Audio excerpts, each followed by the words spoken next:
What's up, YouTube? I'm going to be doing a little quick install on the 440i. It's still the same stock, just has the carbon fiber lip, mirrors, and trunk. We're gonna do the sequential turn light signals. So you have to pop off these caps, and I believe it has two bolts holding it. So here they are. There's two of them, one for the left and one for the right.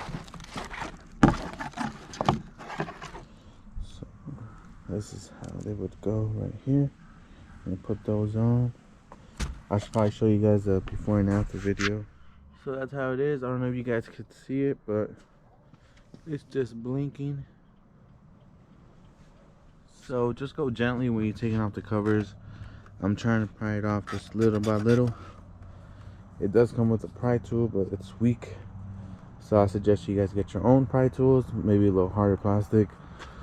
But it's coming along. Just don't do it too hard. You don't want to break your cover. So the light will be here, and we'll go over that right now. So it does come with a star bit, little L Allen key, and it's a star bolt. I recommend getting a better tool. This is cheap, and you can strip that bolt and it won't come off. Alright, cool. So the bolt is off. It's a T10 bolt.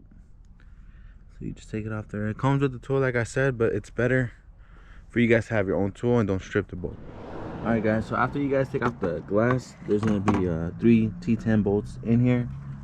And once you guys pop those off, you guys will be able to pop this and have access to the turn signal. So it looks like it's only held on to the sensor over here.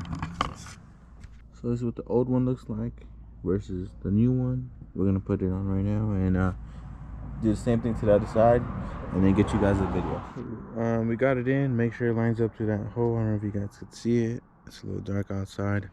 Make sure it lines up, and then connect your sensor, connect your other sensor here, button everything back up, and you'll be good to go. Alright guys, after you guys are done, everything's back on the cover. Let me show you guys how it looks. That's right. Yo, this shit looks way fucking better. Look at that, clean. So I put the emergency light so you guys can see. So that's the side I just finished, and this is the OEM. Regular, boring. And look at this shit. Damn, this shit was clean.